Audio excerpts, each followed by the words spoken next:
Muy bien. Edgar, podemos iniciar. Adelante. Muy buenas tardes, apreciados todos. Tengan todos la más cordial bienvenida al primer Congreso de Filosofía Cristiana en Paraguay, organizado por la Asociación de Filosofía Cristiana del Paraguay, con el lema Una visión antropológica desde la filosofía cristiana. Damos la más cordial bienvenida y agradecemos la presencia de los disertantes de esta tarde-noche, al doctor Juan Ramón Cano, gran maestro nuestro en filosofía, y también al doctor Mario Ramos Reyes. Agradecemos también de manera especial a todos quienes están compartiendo con nosotros este espacio que iniciamos el día de hoy como primer Congreso de Filosofía Cristiana, haciendo alusión a nuestras raíces cristianas por sobre todo. En este contexto de dar exposición a todo lo que es la noción antropológica, vamos a estar explayándonos durante la semana, teniendo actividades varias con temas pero muy preponderantes para nuestra actualidad. Entonces, para dar inicio de manera oficial a este primer Congreso de Filosofía Cristiana, vamos a encomendar este primer congreso, este primer tema y todos los temas que van a estar exponiéndose a lo largo de esta semana. Vamos a poner en presencia de Dios por sobre todas las cosas, haciendo alusión a nuestra identidad por sobre todo, y dando también gracias por este espacio que se está generando y que se está gestando en nuestro entorno. Entonces, invoquemos, y dando inicio a nuestro congreso, invoquemos a la Santísima Trinidad, diciendo en el nombre del Padre, del Hijo y del Espíritu Santo. Amén. Amén. Agradecemos infinitamente a Dios por este espacio, por esta oportunidad de compartir. Pedimos su bendición por cada uno de nosotros, por nuestros familiares y por todo lo que vamos a estar aprendiendo, todo lo que vamos a estar interactuando durante el día de hoy y en la semana. Ponemos en sus manos y en las manos de nuestra Madre María también, diciendo juntos: Padre nuestro que estás en el cielo, santificado sea tu nombre, venga a nosotros tu reino, hágase tu voluntad en la tierra como en el cielo. Danos hoy nuestro pan de cada día, perdona nuestras ofensas, como también nosotros perdonamos a los que nos ofenden. No nos dejes caer en tentación y líbranos del mal. Amén. Amén. Dios te salve María, llena eres de gracia, el Señor es contigo. Bendita tú eres entre todas las mujeres, y bendito es el fruto de tu vientre Jesús. Santa María, Madre de Dios, ruega por nosotros pecadores, ahora y en la hora de nuestra muerte. Amén. Amén. En el nombre del Padre, del Hijo y del Espíritu Santo. Amén. Después de esta hermosa oración con el que iniciamos este primer congreso, voy a ceder la palabra al presidente de la Asociación de Filosofía Cristiana del Paraguay para que pueda dar la bienvenida oficial a este espacio que estamos iniciando. Licenciado Víctor Vargas, presidente, tiene el uso de la palabra. Muy bien. Antes que nada, muy buenas tardes a todos los presentes. Para mí es un gran honor.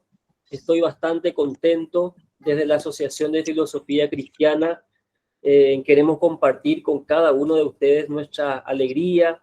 Estamos inmensamente contentos, como bien dije, por el inicio del primer Congreso de Filosofía Cristiana en Paraguay. Esto que veníamos pensando hace 3 meses aproximadamente, veníamos entusiasmados con la idea de tener un primer congreso en Paraguay, un primer congreso de filosofía cristiana, y hoy es una hermosa realidad, gracias a Dios y gracias a la Virgencita María, y también al esfuerzo de cada uno de los miembros de la Asociación de Filosofía Cristiana del Paraguay. Este primer Congreso de Filosofía Cristiana del Paraguay vamos a reflexionar sobre una visión antropológica desde la filosofía cristiana. Nosotros desde la asociación consideramos que urge pensar críticamente la realidad de la persona humana, pues vivimos en tiempos oscuros y esto se ve claramente en los diferentes reduccionismos antropológicos que se dan hoy día en nuestra actualidad. Este reduccionismo antropológico proviene directamente de filosofías materialistas, idealistas y positivistas. En este sentido, estas corrientes filosóficas no velan por la integridad de la persona y acentúan nada más solamente un aspecto de todo lo que es la persona humana. Se olvida justamente de muchos aspectos como la trascendencia, por ejemplo. En este sentido, conviene recordar las palabras del gran maestro Santo Tomás de Aquino cuando dice que la persona humana es lo más perfecto en el orden natural.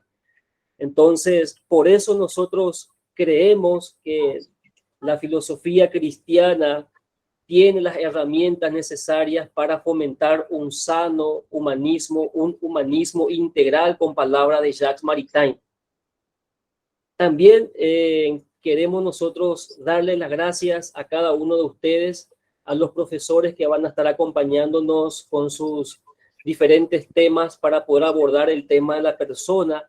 Entonces, agradecemos a cada uno de ustedes por su presencia, por su predisposición. Quiero cerrar estas breves palabras con una frase de Munier y otra frase de Carlos Valverde Mucientes. Referente a la persona, al humanismo cristiano, Munier había dicho que no existe un verdadero humanismo integral ni verdadero si no están metafísicamente orientadas. Y por su parte, Carlos Valverde Mucientes afirma que los principios metafísicos del ser constituyen la roca firme sobre la cual pueda edificarse después el templo sereno de un humanismo real, válido para cuantos quieran vivir la plenitud de la verdad, del bien y de la belleza de la vida humana. Entonces, consideramos que este primer Congreso de Filosofía Cristiana que reflexiona en torno a la persona se constituye desde ahora en más como un principio para construir una sociedad más justa, una sociedad más digna, donde se vele por la integridad de la persona humana, donde se busque la verdad, el bien y la belleza. Entonces, una vez más, muchísimas gracias a todos por su presencia y sean bienvenidos a este primer congreso. Muchas gracias. Agradecemos al licenciado Víctor Vargas por estas palabras de bienvenida y ya dando apertura. Antes de ello, voy a tratar de encaminar un poco cómo se va a estar realizando este espacio de ponencia. Cada disertante tendrá un máximo de 45 minutos aproximadamente para su exposición. Posteriormente vamos a tener el espacio de preguntas y respuestas. Bueno, en primer lugar va a estar acompañándonos el doctor Juan Ramón Cano con el tema La persona humana, de su trascendencia a la trascendencia. Posteriormente, el doctor Mario Ramos Reyes con el tema Democracia liberal, una ilusión, una aproximación desde la ética. Entonces, sin más palabras, vamos a estar dando espacio como para iniciar con nuestra primera ponencia y ante ello voy a presentar una breve biografía de nuestro ponente, al doctor Juan Ramón Cano. El doctor es magíster en bioética por el Pontificio Ateneo Regina Apostolorum, magíster en relación entre la fe y la ciencia por el Pontificio Ateneo Regina Apostolorum, Roma, Italia, doctorado en filosofía por la Pontificia Universidad Santo Tomás de Aquino, Angelicum de Roma, curso de teología metafísica en la Pontificia Universidad Santo Tomás de Aquino, curso de diplomado eclesiástico en la Pontificia Academia Eclesiástica, curso de posgrado en la formación ético-teológica en la Universidad Católica de Asunción, doctor honoris causa por la Universidad UPAC. Entonces, con esta breve biografía, le damos el uso de la palabra a nuestro primer disertante. Doctor, tiene el uso de la palabra. Muy buenas tardes para todos. Muchísimas gracias por la presentación. Muchísimas gracias por estas palabras introductorias. Antes que nada, mi contento, mi complacencia, mi felicidad por la Asociación de Filosofía Cristiana del Paraguay, que como siempre comparto con Víctor y otros amigos, exalumnos también de allí, compañeros de ruta hoy. Justamente era un sueño largamente acariciado por varios profesores de nuestra universidad, de nuestra Facultad de Filosofía, pero sobre todo un sueño largamente acariciado por don Secundino Núñez Medina. Siempre soñó con fundar, con crear una asociación de filosofía cristiana y que tenga una revista y que tenga un círculo de discusión y que sea un ambiente de debate y que sea un montón de otras cosas. Y qué feliz ha de estar don Secundino viendo hoy que hay una asociación, que esa asociación hoy ya está dando sus frutos con varias actividades, pero hoy da un fruto que esto no va a quedar así porque sí en el olvido. Al contrario, va a ser parte del proceso histórico de la filosofía en Paraguay en general y de la filosofía cristiana en particular, como un primer congreso nacional de filosofía cristiana. Esto es histórico. Esto, yo me siento feliz por formar parte de esto. Algún día voy a decir, sí, yo di una conferencia en esa asociación que es tan famosa. Ahí está el doctor Vargas, el doctor Núñez, el doctor Franco, ahí está la doctora Gauto, ¿verdad? Todo capaz que se me caiga el paladar, posiblemente ya de anciano, Dios quiera que así sea, ¿verdad? Pero voy a ser parte de la historia. Celebro profundamente, en primer lugar. Segundo lugar, celebro, pero como diría también un Secundino, con aplauso y zapateo, la identidad cristiana de la asociación. El iniciar la actividad invocando al Señor y a la Santísima, orando al Padre Nuestro, orando al Ave María. Eso no es poca cosa, ¿verdad? Hoy nosotros tenemos que sacar a relucir, ¿verdad? Con orgullo, pero ese orgullo bien entendido, de ser cristianos, realmente cristianos y católicos en particular, ¿verdad? Tenemos que sentir ese orgullo de lo que nosotros representamos hoy para la sociedad y para el mundo. Y el cristiano de por sí es católico, es universal y entra en diálogo con todas las confesiones religiosas, filosóficas, etcétera, manteniendo siempre su identidad. En ese sentido, el maestro Tomás de Aquino es realmente un verdadero maestro porque ha sabido dialogar con todos, ha sabido nutrirse de las partes de verdad que tenía, aclarar lo que estaba oscuro, dejar de lado los errores, superar los obstáculos, y eso nosotros tenemos que tener como una impronta realmente.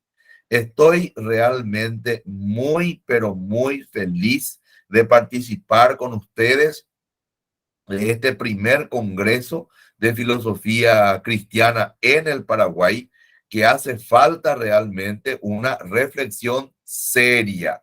Y la filosofía cristiana, creemos nosotros que es una propuesta que no puede ser desconocida por todo lo que puede aportar y por todo lo que ha aportado el cristianismo a lo largo de su historia. Eso es indudable, que nosotros estamos levantando el estandarte de una institución que tiene 21 siglos de existencia y que ha cambiado a la humanidad.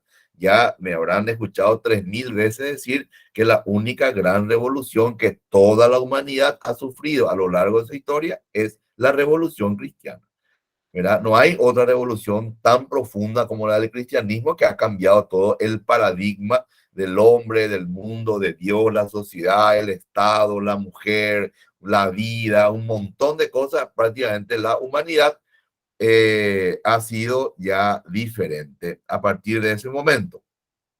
Entonces, con estos sentimientos de gratitud para con todos ustedes por el trabajo que están realizando y por la deferencia de tenerme aquí como invitado, agradezco muchísimo hacia mi modesta persona. Y bueno, voy a tratar de desarrollar lo que he preparado para esta tarde. Ya que se trata de un congreso donde se va a abordar principalmente el tema más importante, el tema de la persona humana. ¿Me están escuchando bien, verdad? Sí, autor, excelente. Sí, perfecto. No, porque salieron acá unas cuantas figuritas que me confundieron de repente. Entonces, como el tema va a ser sobre la persona humana, yo elegí este tema con una pequeña precisión, diciendo de su trascendencia, esa palabra trascendencia en minúscula, a la trascendencia en mayúscula. Y cuando le pasé el texto a Víctor, le dije, mira que esto no se trata de un error, ¿verdad? Esto es así, de su trascendencia de la persona a la trascendencia que es con mayúsculas. Entonces, la primera precisión que quiero hacer es que aquí estamos tratando de la persona humana, que dicho sea de paso, decir persona humana, ya dijimos varias veces, no es ninguna redundancia, es una precisión. No es una redundancia porque hay otras clases, otros tipos de personas. Una redundancia sería, por ejemplo, un cuadrado de 4 lados, un círculo redondo. Eso es una redundancia. En este caso, lo que estamos haciendo es precisar el concepto. ¿Por qué? Y porque el ser humano, no solamente el ser humano es persona, sino que ahí también están otros seres que llevan en sí la naturaleza de la persona. En este caso, por ejemplo, la persona humana, nosotros somos personas de una manera análoga, siendo que es persona en tanto en cuanto su creador es persona. Es más, su creador no es una persona más como el ángel, que es la persona angelical, o el ser humano, que es la persona humana, sino que el creador, en este caso Dios, es la persona, así grande. Es el famoso analogado principal, ¿verdad? Es el analogado principal. Y los otros son analogados secundarios, o sea, son personas en tanto en cuanto su creador es la persona en plenitud. El ángel es una persona. Estamos dentro de un contexto de una filosofía cristiana y para nosotros los ángeles son personas que tienen determinadas características, así como el ser humano también tiene determinadas características donde coincidimos con el creador en algunas características, pero en otras esas características son absolutamente insalvables. Por ejemplo, la persona humana es inteligente. Sí, porque Dios es inteligente. No tenemos la inteligencia divina, pero tenemos un cierto tipo de inteligencia. Dios es infinito. Esa característica ya nosotros no gozamos, ¿verdad? Nosotros tenemos voluntad porque queremos el bien. No es como la voluntad divina, pero tenemos voluntad también. Pero Dios es todopoderoso. Eso a mí ya no me corresponde. ¿Se dan cuenta? Hay algunas características que sí, otras características que no. Y todo esto, este debate, esta discusión en torno a qué es persona, esto surgió en un ámbito estrictamente teológico. Ya dijimos en varias oportunidades, fueron los primeros padres de la iglesia los que comenzaron a cuestionar qué es lo que es persona.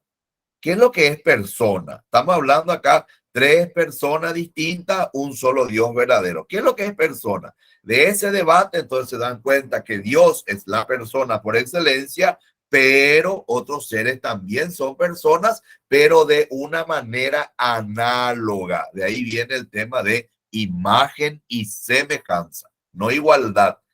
Entonces, acá estamos hablando en primer término de la persona humana.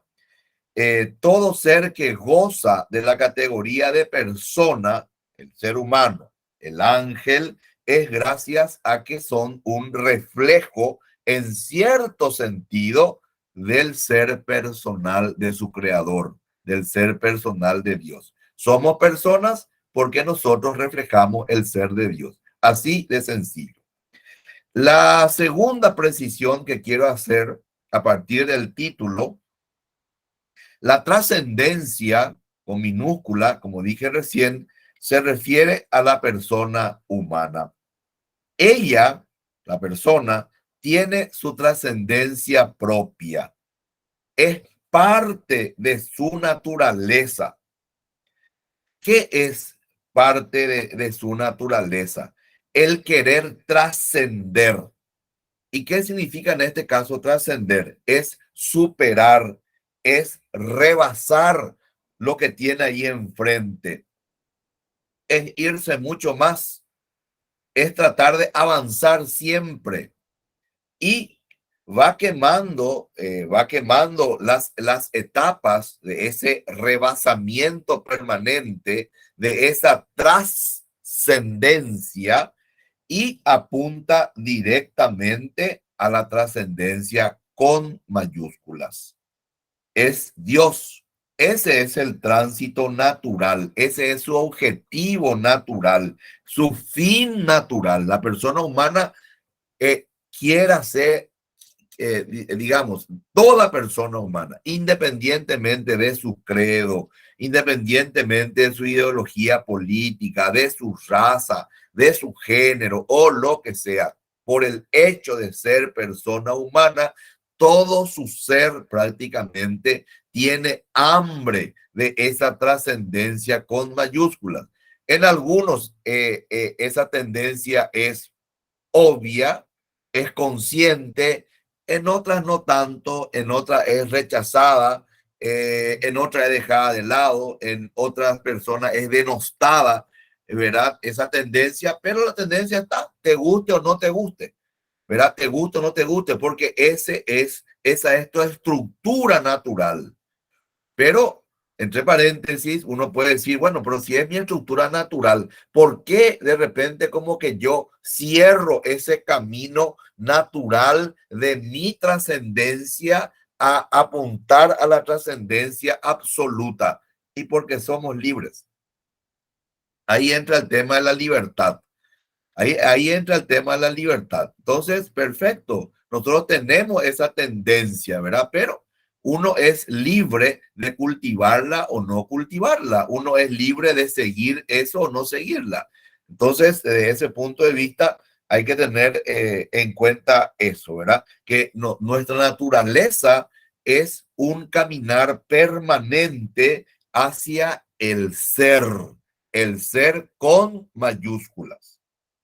Ahora, este tránsito que estamos haciendo, de que el ser humano se trasciende a sí mismo, es decir, en palabras más sencillas, sale de sí mismo de manera permanente, nosotros, desde la filosofía de Santo Tomás, a la cual yo me adhiero firmemente, y toda la tradición cristiana, rechazamos de plano la filosofía cartesiana. El ser humano no es un termo que está encerrado en sí mismo y que no tiene contacto con la realidad, que prácticamente fabrica todo su mundo intrínsecamente acá en su inteligencia. No, nosotros rechazamos esa visión del ser humano y esa visión de la realidad. Nosotros aseguramos que este tránsito, que es en primer lugar es cognitivo, porque yo quiero conocer, yo quiero saber, Y esta es una cuestión de sentido común, ¿verdad? Porque todos hemos sido niños en algún momento dado y vamos conociendo los objetos y vamos preguntando qué es, cómo se llama, para qué sirve, ¿verdad? Y precisamente todo nuestro mundo cognitivo se va nutriendo de esa experiencia que ya Aristóteles había dicho que el conocimiento es justamente eso, como una tabula rasa que se va llenando con nuestro contacto con el mundo. Es sentido común. Entonces, este tránsito que estamos haciendo, este trascender, no es solo cognitivo o de comunión o de comunicación, sino que este tránsito, este proceso, este caminar cognitivo, ¿verdad? De contacto, de avance con lo que me circunda, esto va a tener que culminar en un punto dado. Y ese punto que nosotros estamos diciendo es el encuentro personal con la trascendencia. Si nosotros analizamos, y vamos a mencionar más tarde, pero ya ahora quiero decirlo, analizamos las famosas 5 vías de Santo Tomás, ¿cierto? Esas vías nos van a llevar ¿a qué cosa? A conocer que hay una realidad sustancial, eterna, personal, etcétera, que evidentemente es el punto final de nuestra búsqueda cognitiva de la existencia de Dios. Pero acá estamos hablando más allá de todo de un simple encuentro cognitivo. Estamos hablando de un encuentro personal. El encuentro con Dios, el encuentro con nuestro Creador, el encuentro con el ser con mayúscula, que explica mi ser con minúscula, eso se da en nuestra vida permanentemente. Y más todavía para nosotros los cristianos, que de manera permanente estamos en comunión y en comunicación con el Creador a través de todo, la oración, las obras que nosotros sabemos, ¿verdad? Los sacramentos, estamos permanentemente. Pero otra cosa es cuando vamos a llegar a encontrarnos, como bien decimos así, cara a cara, cara a cara, frente a frente. Y allí, mis queridos hermanos, mis queridos amigos, compañeros, ahí existe solo una puerta. Y esa puerta se llama muerte. Es la única puerta de acceso que a nosotros nos va a posibilitar ese encuentro íntimo, personal, con la trascendencia con mayúscula, donde mi trascendencia en minúscula va a encontrar su total plenitud. Ese es un poco el marco que explica ese título, ¿verdad? La persona humana de su trascendencia minúscula a la trascendencia con mayúscula. La trascendencia humana es natural porque permanentemente estamos saliendo de nosotros mismos, buscando algo más. Para nosotros, ese algo más que va a explicar todo es Dios. Es el punto final del proceso de búsqueda. Pero no es solamente un encuentro cognitivo, va a ser un encuentro personal a través de una puertita de entrada que se llama hoy muerte. Eso básicamente es, digamos, el derrotero de nuestra ponencia de hoy. ¿De dónde partimos? Para ser más precisos, ¿de dónde partimos? De Ánima. De Ánima es uno de los mejores textos que se haya escrito sobre el alma. Y llamativamente lo escribió Aristóteles.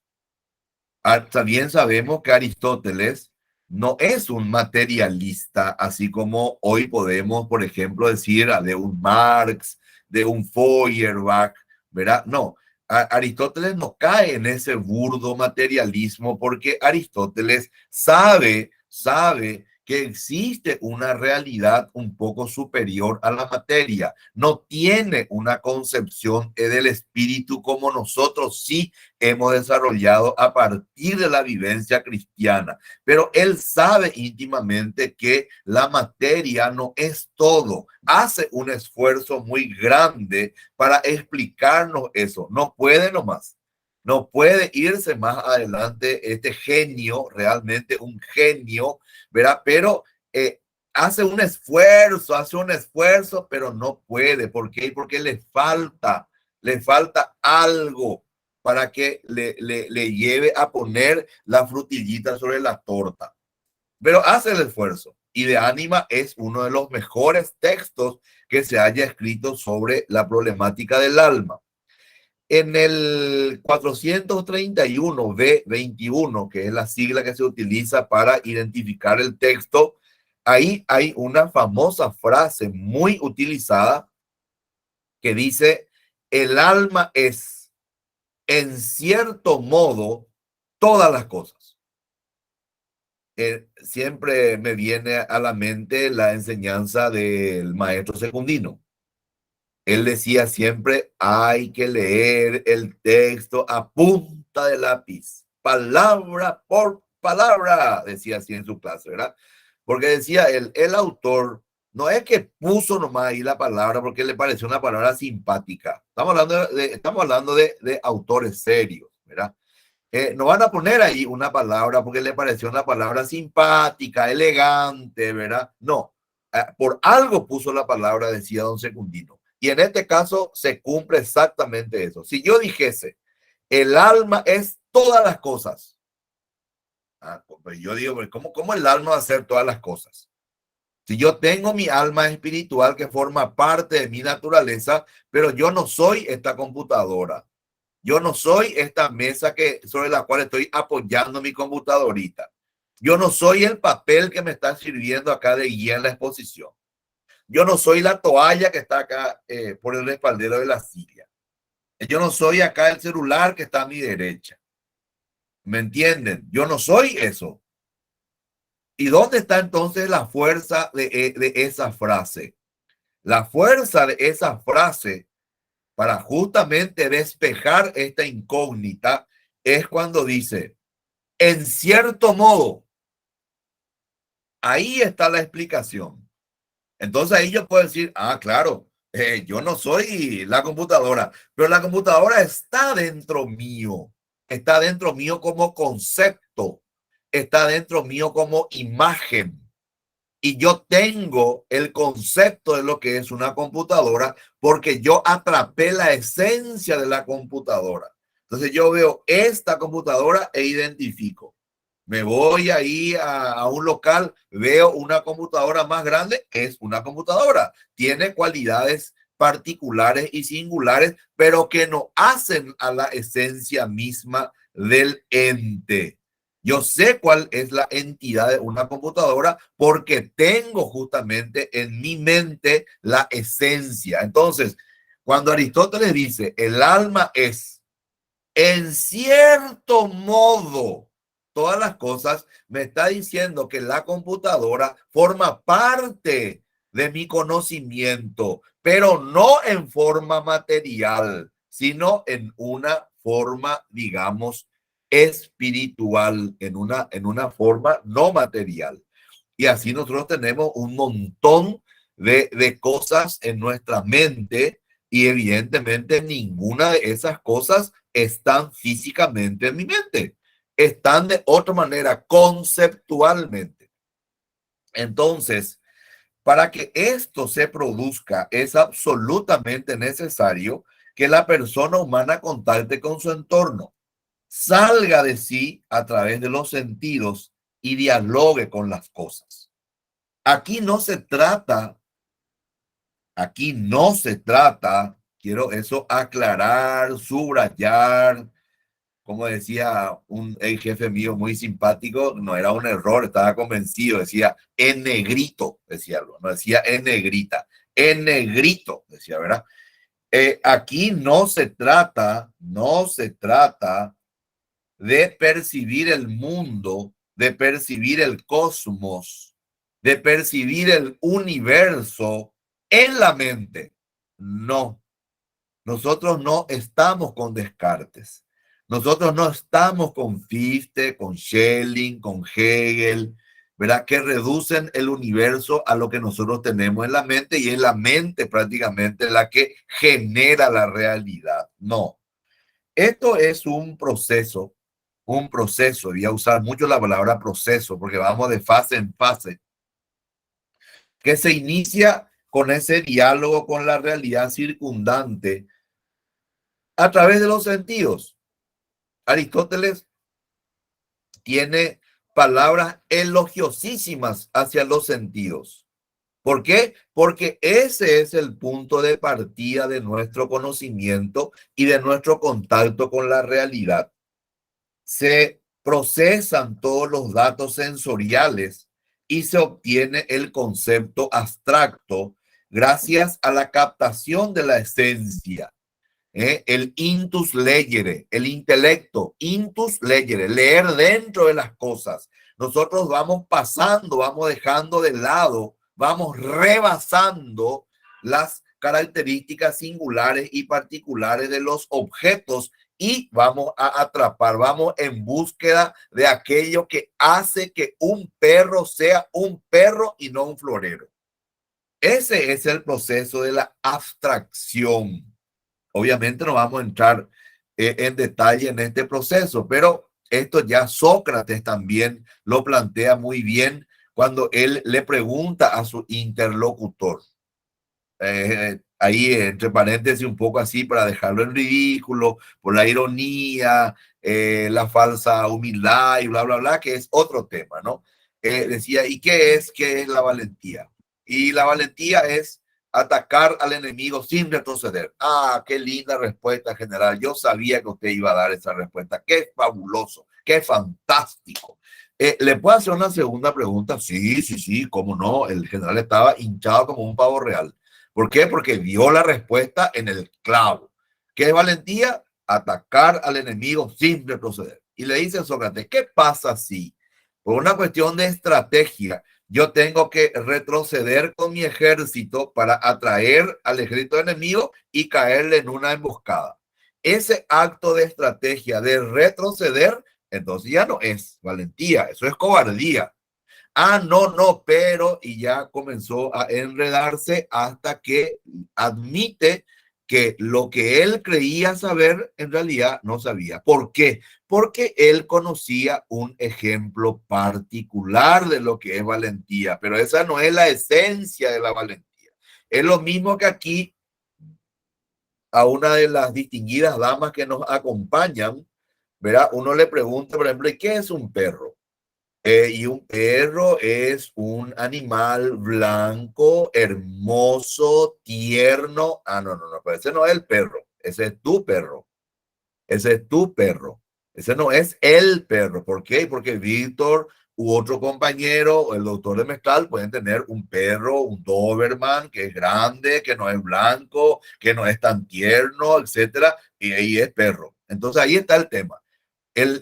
Para que nosotros elaborásemos el concepto, para que nuestra mente, la mente lo que hace es ir dejando de lado las características singulares y particulares para atrapar justamente eso, la esencia.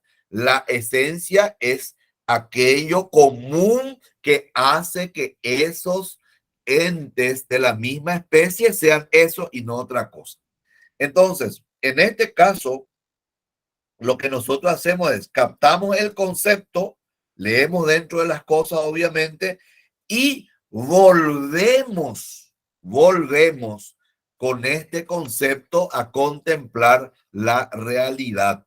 En algunos casos para mejorarla, para conocerla mejor. Esto es un diálogo permanente. Esto es un diálogo permanente. Este es un círculo hermenéutico permanente.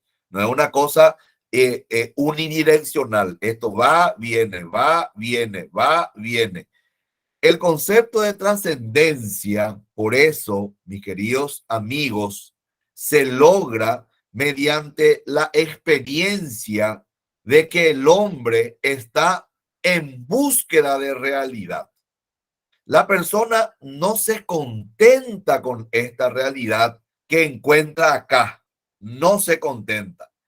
El ser humano es disconforme por naturaleza. Entonces va, sin detenerse. Y va encontrando diversas realidades. en este contacto con la realidad, nosotros encontramos eso, diversas realidades. Me gusta mucho utilizar a mí este término, siempre lo he utilizado en mis clases de metafísica. Le decía a los alumnos que el ser humano se encuentra con entes, con seres, con cosas de una diversa densidad ontológica, de diversa densidad ontológica. Yo me encuentro, por ejemplo, con una hermosa piedra ahí por el camino y enseguida yo digo, esta piedra va a estar fantástica para mi pesebre. Pero qué linda piedra, qué fantástica la piedra. Y levanto la piedra. Voy dando 2, 3 pasos y veo una pequeñísima plantita que está brotando allí, haciendo un gran sacrificio y como que tiene una florecita pequeñita, pequeñita. Digo, qué hermosura, mira un poco, che. Yo tengo una piedra enorme en la mano y ahí tengo una plantita pequeñita. Son dos seres diversos y que tienen diversa densidad ontológica, porque no es lo mismo un ser inerte que un ser vivo. No es lo mismo. La densidad ontológica es superior al de la plantita. Y de repente yo veo un gigantesco lapacho rosado, enorme, y me quedo y contemplo. Digo, qué lindo lapacho, pero qué belleza de árbol, qué fantástico. Mira, pues Dios habla en estas cosas, uno dice, ahí era todo así, emotivo, todo así. Y de repente ve una hormiguita que va ascendiendo ahí por el tronco, va subiendo la hormiguita. Y yo, mira, por la hormiguita, che, oye, amaite, y na coño, está haciendo un gran sacrificio. Ese enorme lapacho y esa hormiguita tienen diversa densidad ontológica. ¿Por qué? Porque la hormiga es superior ontológicamente a la planta, porque a ese enorme lapacho, porque la hormiga es un ser vivo sensitivo. Yo le doy una patada al lapacho, soy yo el que voy a salir lesionado. Yo le toco a la hormiga y la hormiga comienza a correr de un lado para otro. Claro, porque es un ser vivo sensitivo. Entonces, el ser humano se encuentra con una diversidad de seres, de objetos, de cosas, de entes, con una densidad ontológica diversa. Nosotros contemplamos la realidad, mis queridos amigos, y esta realidad no es unívoca, como pensaba Parménides, que todo es uno y lo mismo. Tampoco no es una realidad equívoca. ¿En qué sentido? En que nosotros podemos decir, ¿qué tiene que ver, como decía don Secundino en sus clases, qué tiene que ver este cuaderno con un suspiro de la novia? Uno dice, y nada, no, tienen que ver, están relacionados. ¿Por qué? Y porque ambos existen, ambos existen de diferente manera, pero existen. Ahí está el punto en común. Entonces nosotros vemos que la realidad, mis queridos amigos, es una realidad análoga. Todos coinciden en la existencia. ¿Dónde digamos, se diferencian? En la manera de existir. Por eso dijimos que la realidad es análoga. No es unívoca, no es uno solo, como pensaba Parménides, donde todo es uno y lo mismo. No, acá no es uno y lo mismo. Tampoco es una realidad equívoca, tampoco. Entonces, ¿qué es lo que estamos diciendo? Que nosotros, en el ejercicio de nuestra trascendencia, estamos saliendo de manera permanente a comunicarnos con esta realidad, a buscar entenderla, comprenderla de una u otra manera. Ahora bien, este primer estadio, ¿verdad? De este primer paso que estamos dando, donde nos encontramos, interactuamos con un sinfín de cosas. Ese es el ámbito de la inmanencia. Este es el ámbito de la inmanencia. Si nosotros mirásemos con estos ojos así, acá terminó todo. Acá terminó todo. Yo veo esto que está acá a mi alrededor, procuro comprender, procuro entender y punto. ¿Por qué? Porque justamente la inmanencia es como que esto se cierra en sí mismo y no va a ir más allá de sí mismo. Sin embargo, cuando nosotros hablamos de trascendencia, necesariamente, mis queridos amigos, debemos fijarnos en el concepto de inmanencia. ¿Por qué? Porque la trascendencia es ese proceso de rebasamiento.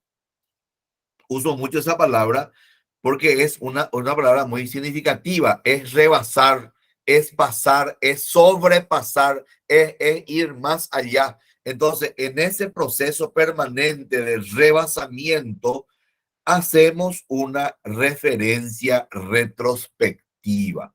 ¿Qué significa eso dentro de este proceso inmanencia, trascendencia?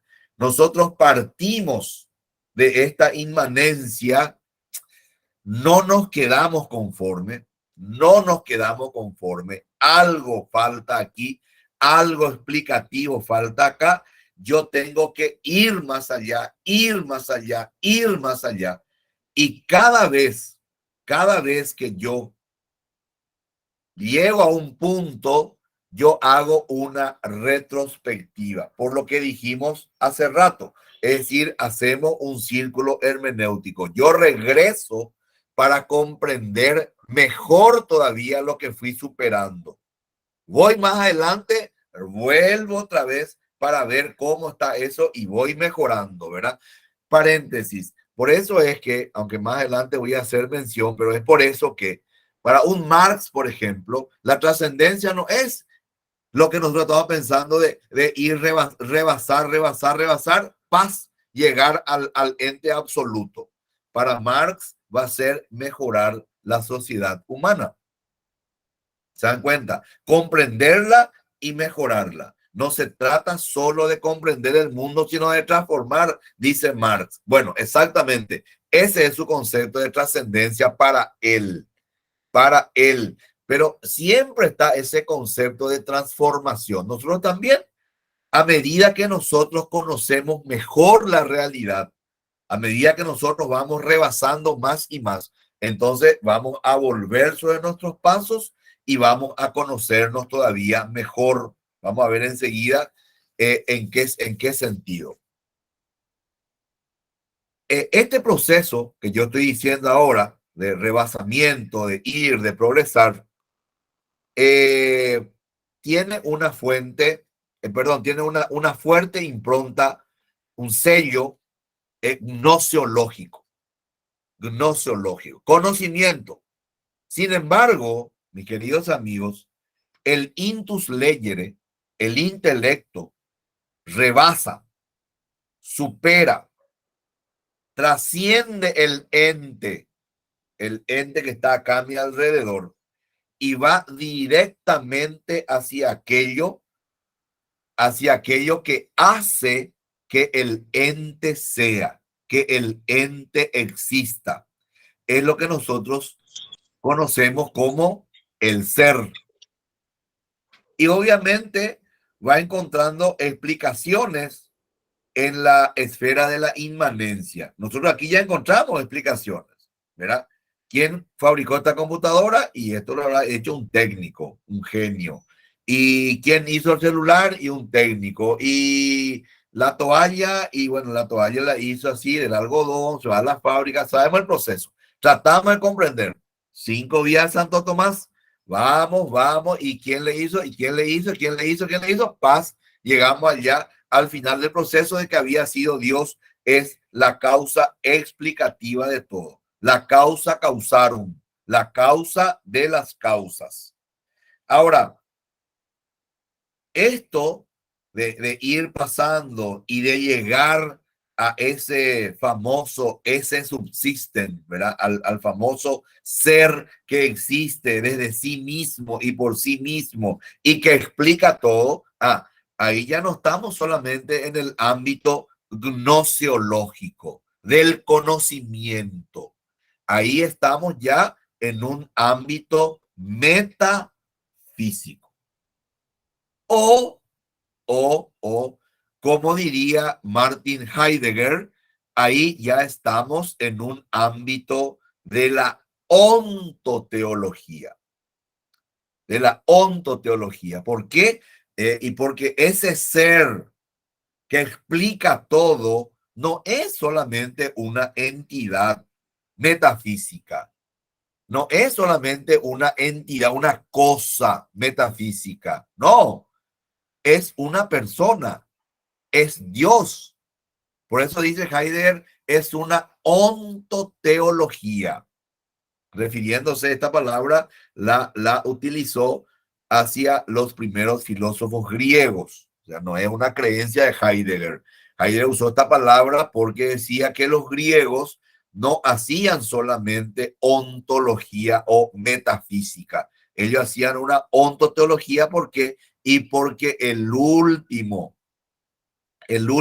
punto de su ascenso metafísico siempre estaba en un ser superior, en un ser supremo. Y nosotros tomamos esta palabra de Heidegger para decir exactamente lo mismo. Nuestro proceso de trascendencia, de salir, de buscar, de querer entender, de querer comprender esto que es lo otro, trascendencia en minúscula, no es solamente cognitivo, sino que esto va ya va a un aspecto metafísico. ¿Por qué? Metafísico porque ese ser que nosotros encontramos al final de nuestro proceso de búsqueda es el ser que explica todo, que le da entidad a todo, porque él es el creador. Pero damos un salto más y ya estamos en un ámbito ontoteológico. ¿Por qué? Porque ese ser es una persona. Ese ser nos escucha. Ese ser nos orienta. Ese ser nos ama. No es el acto puro de Aristóteles. El acto puro de Aristóteles como una entidad suprema explicativa del movimiento no es una persona. Lo que recién hicimos al comenzar allí sería inexplicable hacerlo eso en el Liceo de Aristóteles. Es decir, antes de caminar, los peripatéticos, caminar e ir hablando sobre filosofía y explicando, Aristóteles no podría decir, bueno, señores, vamos a rezarle ahora al acto puro para que él oriente nuestra reflexión filosófica. Acto puro que estás en los cielos santificados. No podemos hacer eso, porque el acto puro no nos conoce, sencillamente no nos conoce. No es una persona, es una simple entidad metafísica. Y nosotros, en la filosofía cristiana, cuando nos encontramos con ese ser explicativo, que queremos nosotros encontrar una explicación a esta realidad que nos circunda, nos vamos y nos topetamos con el ser supremo, metafísicamente. Pero ahí nos damos cuenta, abrimos más grandes los ojos y nos damos cuenta de que esa entidad metafísica es una persona. Y esa persona es la que explica absolutamente todo lo que nosotros somos. Por eso es que el ser humano se incardina, una palabra muy interesante, es decir, se incorpora al ser por excelencia. Y todo ese su proceso de trascendencia en minúscula culmina en la trascendencia con mayúscula. Y con ese encuentro gnoseológico, ético, metafísico u ontoteológico, procedemos inmediatamente a esa visión retrospectiva de la cual estábamos hablando recién. Y volvemos a la inmanencia para contemplar ya no como obstáculos o impedimentos o cárceles para nuestro conocimiento, sino como ya un reflejo de la propia trascendencia. Ahí nosotros vamos a ver que este mundo, toda esta realidad que nos circunda, es creación, es el producto de un acto creador. Y el acto creador es eso, es un acto libre, voluntario y amoroso por el cual Dios hace que las cosas surjan de la nada. Ahí no hay necesidad, como el uno de Plotino, que no tiene control y se desparrama sin control alguno. No, acá hay libertad, hay voluntad, hay amor. Entonces comprendemos que este mundo no es producto del azar. Este producto es el producto amoroso de la creación de Dios, que lo hizo todo de la nada. La creación ex nihilo. Lo vemos al ser humano, volvemos allá, retrospectiva, y ya le vemos al ser humano ya no como un ser más, sino como decía Víctor, parafraseando a Santo Tomás, como la cumbre misma de la creación, lo más perfecto que hay en el orden natural, decía Santo Tomás. Recuerden ustedes el relato del Génesis. Durante 5 días había hecho todo bien. Y a cada cosa que Dios creaba, el relato bíblico dice, y vio Dios que todo era bueno.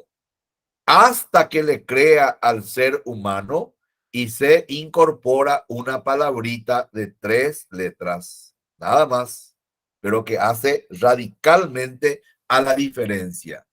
Cuando el ser humano llega a su hogar, a la creación, el relato bíblico dice, y vio Dios que todo era muy bueno.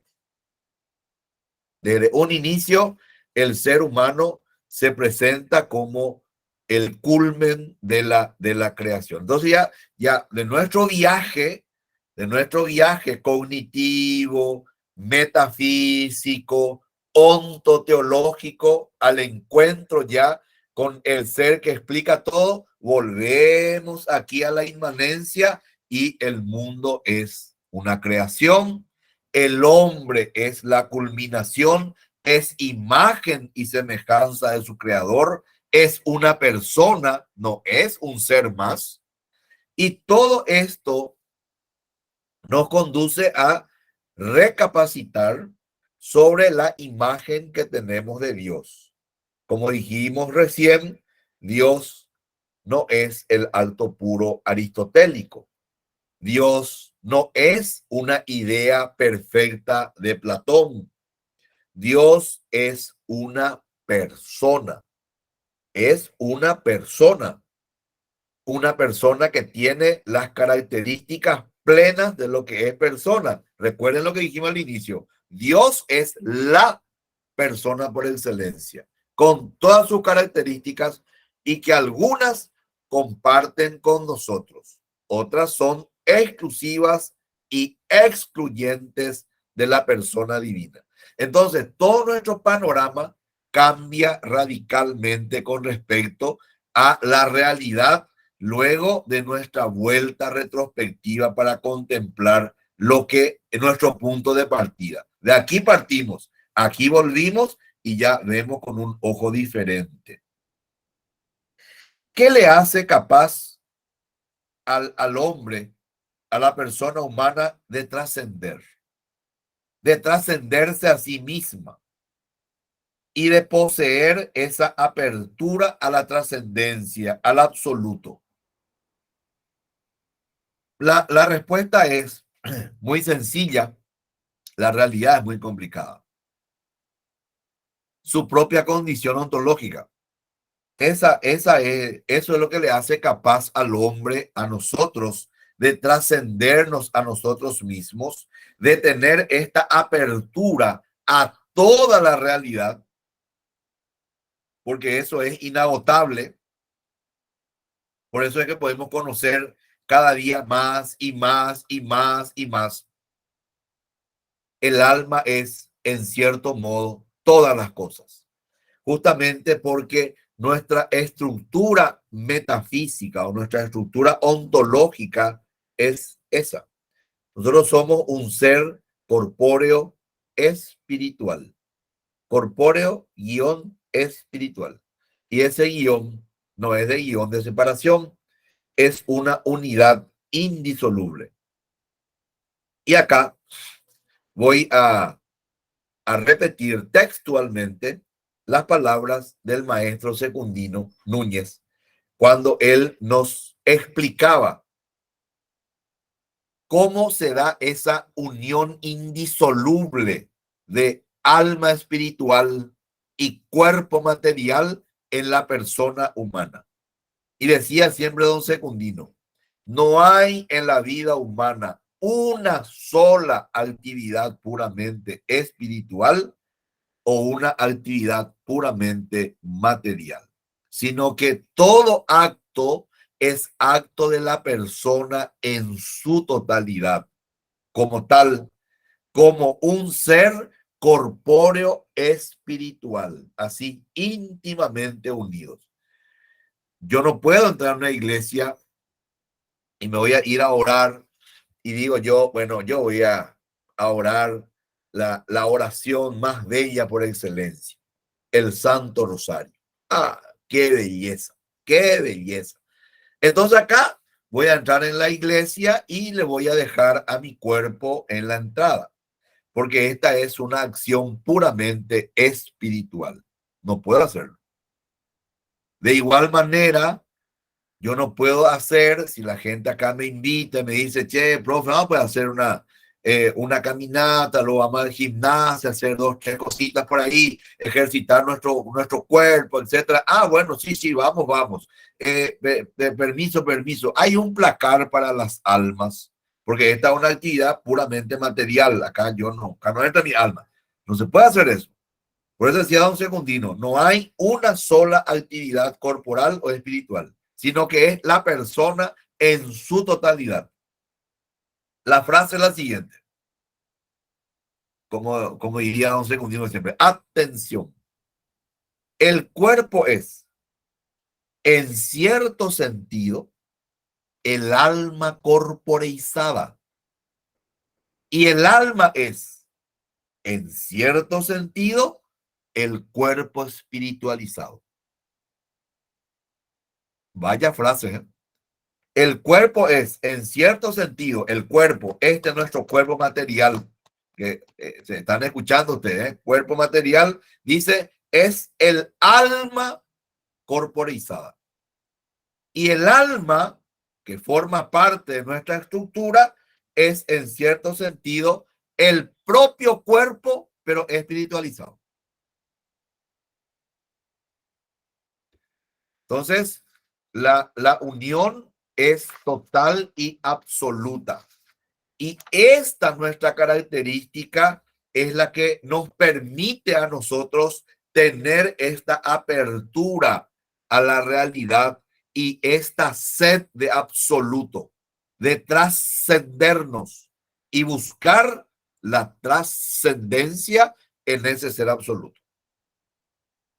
Como hemos visto, nosotros, fieles a la enseñanza de Santo Tomás y gran parte de la filosofía cristiana, asignamos a la trascendencia un significado teocéntrico. Yo por lo menos me siento muy cómodo con trascendencia en el ser humano. Eso tiene un significado teocéntrico. ¿Por qué? Porque la persona humana, como apertura absoluta al ser en general, tiende naturalmente hacia el absoluto, hacia Dios. No rechazamos por completo. Somos fieles a la enseñanza de Tomás. No existe el error absoluto. y donde hay una pizca de verdad, eso viene del Espíritu Santo y tenemos que aprovechar. Por eso es que no rechazamos por completo, pero que son para nosotros anexos, complementarios, otras definiciones o asignaciones a la trascendencia. Por ejemplo, el significado egocéntrico. Esto yo lo obtuve de el libro de antropología filosófica de Ramón Lucas Lucas, que fue profesor mío en en una de las maestrías que dijeron ahí al inicio. El significado egocéntrico, dice Lucas Lucas. ¿Qué es eso? Es cuando el ser humano se supera a sí mismo para lograr niveles superiores de felicidad. Ahí están Aristóteles, Platón, Heidegger, los estoicos, Nietzsche también. Pero ese es un significado egocéntrico. Nosotros no estamos en desacuerdo. Para nosotros no estamos de acuerdo. El hombre debe ser feliz y debe hacer ese esfuerzo para lograr su felicidad, a sabiendas de que hay otra persona que está por encima, el absoluto.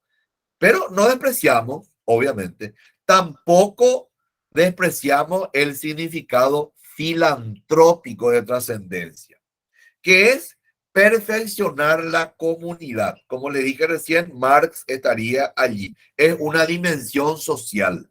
El hombre se trasciende a sí mismo, pero para mejorar su comunidad.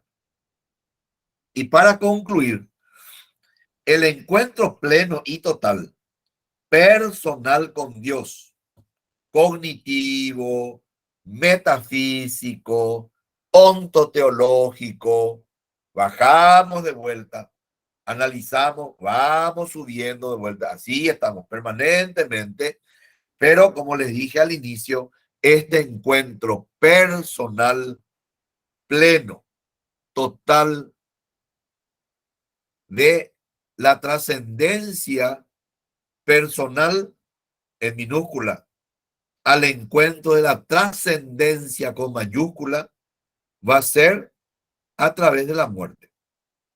En ese momento, para nosotros hoy la muerte no es separación de alma y cuerpo. Rechazamos con todas nuestras fuerzas el dualismo que viene ya desde tiempo inmemorial, cuyo principal representante va a ser Platón y que hace pasar hasta hoy. Siempre yo repito eso, hasta hoy. Basta con que uno abra las exequias de los diarios y van a encontrar. Vamos a orar por el alma de nuestro hermano, por el eterno descanso del alma de los difuntos. No. Yo rezo por Fortunato, por mi papá, que falleció el 26 de octubre. Yo rezo por Fortunato. Yo no rezo por el alma de Fortunato, porque yo sé que mi papá está en la eternidad como una persona, como la que siempre fue. No está el alma como un mito, como quieren presentar. Rechazo con todas mis fuerzas el dualismo platónico. Rechazo con todas mis fuerzas la concepción de muerte de los materialistas, que la muerte es el final de la existencia humana. Terminó y terminó. Y plantean una inmortalidad impersonal en los recuerdos, ¿verdad? La gente dice, no, si Juan Ramón Cano Montanía muere, él ya muere, terminó ya, pero él va a vivir eternamente en nuestros recuerdos. Y yo digo siempre, en mi caso, si es así, mi pobre inmortalidad va a ir por lo menos 10 años nomás. Después yo muero para siempre. ¿Por qué? Porque ¿quién se va a acordar más de mí? No tiene sentido. Ellos dicen, no, la inmortalidad es así. Es impersonal, vivimos en los recuerdos, en las horas, así. Nosotros, como cristianos, creyentes, estamos absolutamente seguros de que ese encuentro personal con el Señor, eso se va a dar a sí mismo, como persona, como una persona. Seguramente con un cuerpo distinto, glorificado, espiritualizado, estamos orillando entre filosofía y teología, pero no podemos olvidar la explicación que hace San Pablo del cuerpo de Cristo resucitado cuando los apóstoles lo ven, hablan con él, y San Pablo dice un cuerpo espiritual. Hoy, con todos los avances de la tanatología, de lo que es el tema de la muerte, hay demasiadas experiencias que nos llevan a considerar que es totalmente factible creer y considerar con argumentos que efectivamente, uno, la muerte no es el fin de la vida humana. Dos, la muerte es la plenitud de la vida humana, es el camino de la planificación, donde yo trasciendo a la plenitud. Yo trasciendo, ese es mi último paso a la trascendencia total y absoluta. Entonces, mis queridos amigos, con estas consideraciones humildes y modestas, doy por finalizada mi breve alocución. Muchas gracias por la atención, y si algo no quedó claro, con muchísimo gusto estoy a entera disposición de ustedes.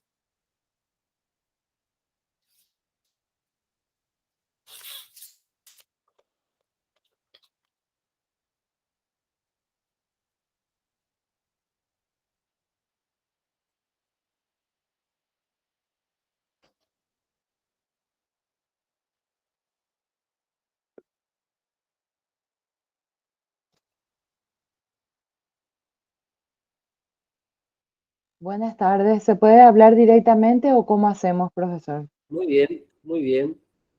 Te agradecemos, maestro, por tu excelente, maravillosa, magnífica ponencia. La verdad, viene a mi memoria esos recuerdos de tu clase cuando teníamos contigo en filosofía cristiana, por ejemplo, ¿verdad? Excelente, maestro. Te agradecemos por tu predisposición. Bien, una precisión un ratito. Esta ponencia va hasta las 19:40. Tenemos 20 minutos aproximadamente para algunas preguntas al profesor, ¿verdad?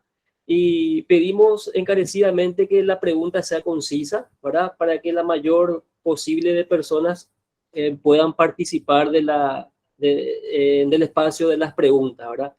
Entonces, comenzamos. Eh, Bien, adelante. Carolina, levantaste la mano. No sé si fuiste Sí. la primera, ¿verdad? Pero por ser la dama, entonces te damos el espacio. Adelante. Sí, ¿qué tal? Buenas tardes a mi querido profesor también, Ramón Cano Montanía, qué gusto verle. Y quería nomás preguntar, profesor, en el marco de lo que estabas comentando, no sé si tuviste oportunidad de ver todo este tema actual de la educación, de qué rumbo tomar, ¿verdad? Y en el fondo me parece que también tenemos que llegar a plantear, y sobre todo ustedes que están en los estudios filosóficos, el problema de la inmanencia materialista y el problema, ¿verdad?, de la visión antropológica personalista, que considero un bien que ya tenemos desde los inicios de la historia del Paraguay, que se da con la evangelización primera. Entonces, mi pregunta es, ¿verdad? ¿Cómo podemos hacer para poder meter el problema de fondo? Que me parece que esto es el problema de fondo, ¿verdad? ¿Cómo podemos hacer? ¿Cómo podemos hacer para rescatar ese sustrato antropológico correcto que está dentro de nuestra identidad? ¿Cómo podemos hacer? Bueno, muy buenas tardes, Carolina. Un gusto saludarte. Un placer realmente. Muchas gracias por tu participación, por tu intervención. Y en primer lugar, el cómo hacer eso, pienso que puede ser materia de un encuentro entre ustedes. Tu labor, Carolina, a través de la prensa es fundamental. Nosotros tenemos que ser, como diría siempre don Secundino, mansos como palomas y astutos como serpientes. Tenemos que ir ganando espacios. El lobby que hoy se plantea, yo siempre he dicho eso y estoy cada vez más convencido, es un lobby minoritario, pero tremendamente activo. ¿Por qué? Y porque nosotros estamos muy cómodos en nuestras ideas, porque nosotros no podemos demostrar que cuando sale el sol es de día y cuando entra es de noche. Es normal. Entonces no nos preocupamos.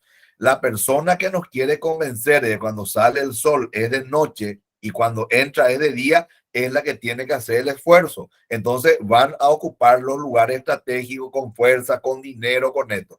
Yo les pongo un solo ejemplo y esto he compartido ahí en el grupo también del eminente doctor Enrique de Mestral, que tienen un grupo de bioética, de excelencia realmente allí. Siempre he dicho en ese grupo, he puesto el ejemplo acá de Argentina.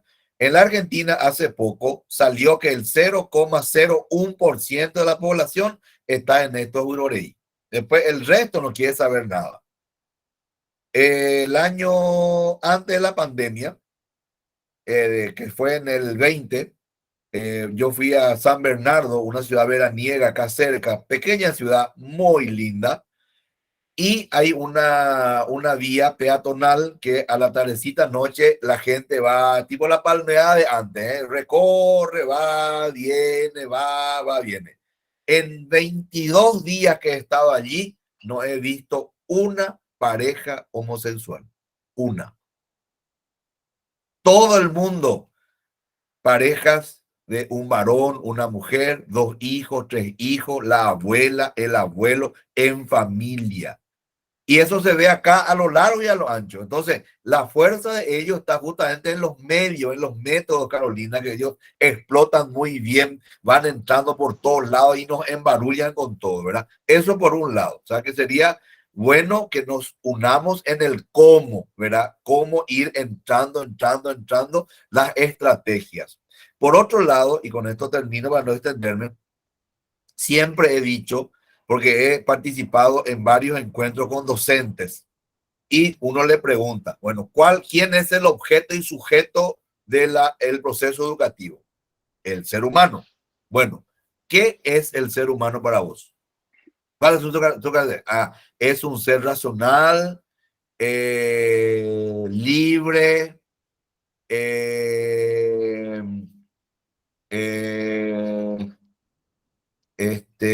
libre,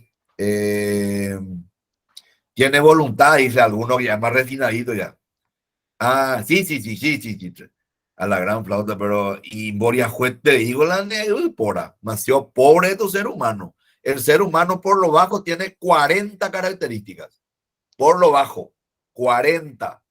Entonces, mis queridos, yo le digo esto a los profesores. Si ustedes no conocen al objeto y sujeto de su trabajo, entonces exactamente es esto. Vos tenés un terreno baldío, haré yoga posee, querés hacer tu casa y traes 2 camionadas de piedra, unas cuantas tejas, tejuelones, madera, cemento, cal, arena, piso, eres copa y te tenés todos los insumos para tu casa. Y vos te parás ahí enfrente y mirás, y viene tu vecino y te dice, es yogapota, Gina, vas a hacer tu casa. Sí, es yogapota, voy a hacerlo a mi casa. Amba, ella va a dar de droga. Anda y cuay, no sé qué clase va a hacer. Voy a hacer una acá y a ver, por el camino ahora voy a ir. No, vos tenés que tener un diseño y vos tenés que saber cuál es el modelo de ser humano que vos querés construir con la educación.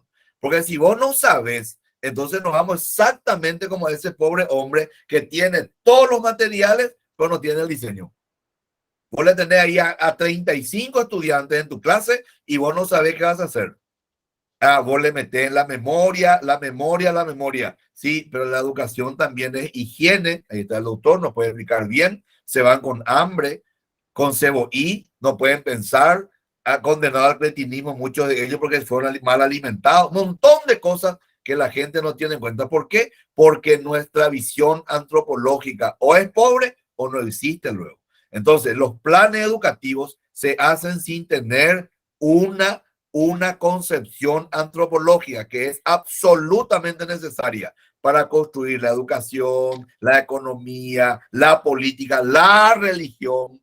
La religión, siempre digo eso a mis amigos obispos y presbíteros, les digo, tienen que construir una antropología sólida. El ser humano no es un ángel, tampoco es una bestia, es una persona. Entonces, hay que darle por lo menos la importancia que se requiere. La base antropológica, la visión antropológica es fundamental porque ese va a ser el norte. ¿Qué es el hombre para nosotros? Y a partir de ahí, entonces vamos a construirlo. Ahora, viene el cómo incidir eso, Carolina, y eso dejo a cargo de ustedes. Yo lanzo mis ideas, procuro, comparto con la gente, de las redes sociales, las clases, la cátedra, una conferencia, una declaración, en donde uno va, tiene que gritar de los tejados, sin temor y con orgullo, con orgullo. No, acá en Argentina, en la parte pública, ahora con este gobierno, es buenos días para todos y todas. Y yo, cuando voy a hablar en la embajada, buenos días para todos. Tengan un cordial saludo. Punto. Basta. Y no hay que temer. ¿Por qué va a temer? ¿Cuál es el problema? Entonces, esa es mi posición, Gloria. Tenemos que insistir mucho. Nuestra educación no tiene una base hoy antropológica clara. Lamentablemente, así, todas tientas. No se le da la importancia al caso y es vital esto. Muchas gracias. Gracias. Muchas gracias, profesor Juan Ramón Cano, por esta excelente explicación. Posteriormente tenemos levantada la mano del doctor Enrique de Mestral. Si puede. Bueno, una preguntita muy sencilla, a lo mejor complicada, pero mire, he discutido mucho con Imelda Martínez de Núñez, la esposa de Secundino. ¿Qué se hace del cuerpo y el alma una vez muerto de la persona, verdad? La evidencia nos muestra que el cuerpo se pudre y luego queda unos huesos y queda un poco de polvo ahí en el cajón y es todo, ¿verdad? Evidentemente el cuerpo quedó. Ahora, ella siempre me dice, no, pero la persona entera se va al cielo, sea donde sea. Y bueno, no, nos cuesta ponernos de acuerdo en bioética, hemos discutido mucho. Pero bueno, acá estoy escuchando que la persona entera se va, ¿verdad? Bueno, no sé nomás cómo que queda el cuerpo, demasiado evidente, ¿verdad? Pero es una pregunta tonta tal vez. Es todo. Muchísimas gracias, profesor. No, de ninguna manera. No es una pregunta tonta, es la pregunta justamente, es la pregunta. Y justamente lo que dice el profesor es algo que hay que tener muy en cuenta. El dualismo antropológico es muy fuerte porque justamente nos entra por el ojo. Efectivamente, así mismo, ¿verdad? Uno va a un velatorio y uno ve el cuerpo, el cadáver, y entonces uno dice, ¿qué es lo que pasó acá? Y no, oye, se desprendió el alma que va a otro lugar y el cuerpo queda acá. Es la visión platónica justamente de la muerte por influencia del dualismo que ya vino de antes. Platón es la culminación, pero el dualismo ya estaba mucho antes. Esto ya viene de Zoroastro, ya venía ahí, ¿verdad? Pasó después por obra y gracia de San Agustín y a la cultura occidental a través de la Iglesia Católica también allí, porque es la manera más fácil y sencilla de explicar el fenómeno o el gran misterio de lo que es la muerte. He discutido mucho con el padre Pedro Chinaglia en su momento. Él no era partidario de considerar las famosas experiencias de muerte clínica, que hay varias documentaciones al respecto.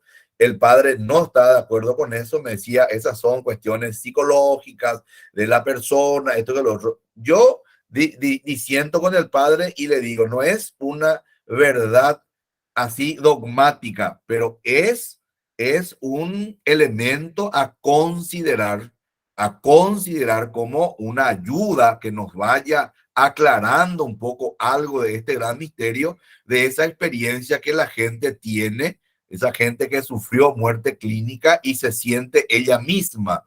Eso me tocó muy de cerca, porque en una clase en la Católica estaba explicando mi visión de lo que es hoy la muerte, que es la transformación de la persona que pasa de un modo de existencia a otro. Obviamente el cuerpo material natural tiene que sufrir eso, que el doctor bien lo explicó y él lo sabe como médico, pero la persona se transforma, dicen hoy los teólogos modernos, ¿verdad? Pero como estaba explicando así, una alumna levanta la mano y me dice, profesor, discúlpeme, pero eso que usted está diciendo, que usted dice, yo creo que posiblemente, yo le puedo asegurar que es así. ¿Y cómo le dije? Y porque yo sufrí un accidente y según me dijeron, por 30 segundos yo knockout, estaba allí muerta.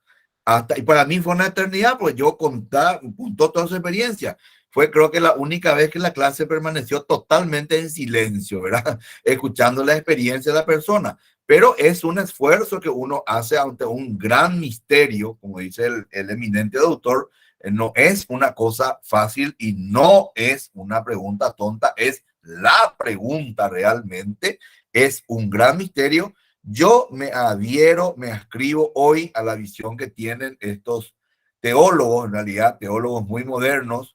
Me acuerdo que el padre Pedro Barrajón, que fue en ese momento el decano de la del rector de del Pontificio Ateneo Regina Apostolorum, había explicado. Yo me sentí tan contento porque él decía, esta es la nueva visión, ¿verdad? De que la muerte no es la separación, la muerte no es el final, sino que es la transformación de la persona que pasa de un modo de existencia espacio-temporal a otro que es ya eternidad, que no hay espacio ni tiempo. Pero la persona va con este mismo, digamos, con esta misma estructura personal, ¿no? Ya un cuerpo material como el que lo dejamos y que naturalmente tiene que descomponerse. O sea, ese tema de la teología pura, ese tema de la resurrección de la carne, el último día, eso ya se superó hace rato. Pero esto es teología pura. Muchas Muchas gracias, gracias, muchas gracias. profesor, doctor. De suma importancia y es siempre un gusto escuchar al profesor Cano porque todo lo que expresa nos llega, nos toca y realmente nos nutre bastante. Tenemos por encima nuestro nada más el calendario con nuestra agenda. Por esa razón, a todas las personas quienes están levantando la mano, penosamente no vamos a poder darle la palabra porque ya estamos teniendo al otro ponente que está conectado desde el Zoom. Agradecerte enormemente, profesor doctor Juan Ramón Cano, por tanta sapiencia, tanta sabiduría que estás compartiendo con cada uno de nosotros y así como dice, nos nutre en abundancia. Muchísimas gracias, Edgar, Javier. Muchas gracias a todos. Pido mil disculpas, capaz que yo también me haya excedido un poco en mi respuesta. A veces se me va un poco la lengua, pero para todas las personas, si de repente no tienen mi WhatsApp o lo que sea, si hay alguna inquietud, lo pueden hacer tranquilamente a mi correo electrónico. Yo uso todavía el correo electrónico, me gusta mucho todavía escribir, responder y compañía. Es mi nombre completo, Juan Ramón Cano Montanía, así completito, todo junto y con minúscula, @gmail.com. Entonces, para mí va a ser un gusto responder, interactuar en este tema. Nada hay dogmático, todo se puede debatir, discutir y eso también nos va a hacer crecer como personas y como académicos, ¿verdad? Eso también nos ayuda a afinar mejor los argumentos, mejorar y nosotros siguiendo por lo que dijo Carolina también, tenemos que pisar fuerte en la sociedad, pero con competencia, con autoridad, con conocimiento. El cristiano debe ser sólido y no solo conocer bien nuestra filosofía, nuestra doctrina, conocer bien también la de los adversarios. Anilla que billete, no seamos como aquel antiguo profesor de la UNA, que era buen señor, aquel era pastor evangélico, Borja su apellido, era un santo varón, y los muchachos le decían en el tercer curso de la UNA, yo era coordinador académico, se iban y se quejaban los pobres muchachos, ¿verdad? Le decía, profesor, pero no vimos Nietzsche. No, ese es el diablo, ese es el demonio, no hay que leer nada de Nietzsche. No. Nosotros tenemos que leer, bucear y conocer a la perfección a todos. Muchas gracias, gente. Muchas gracias.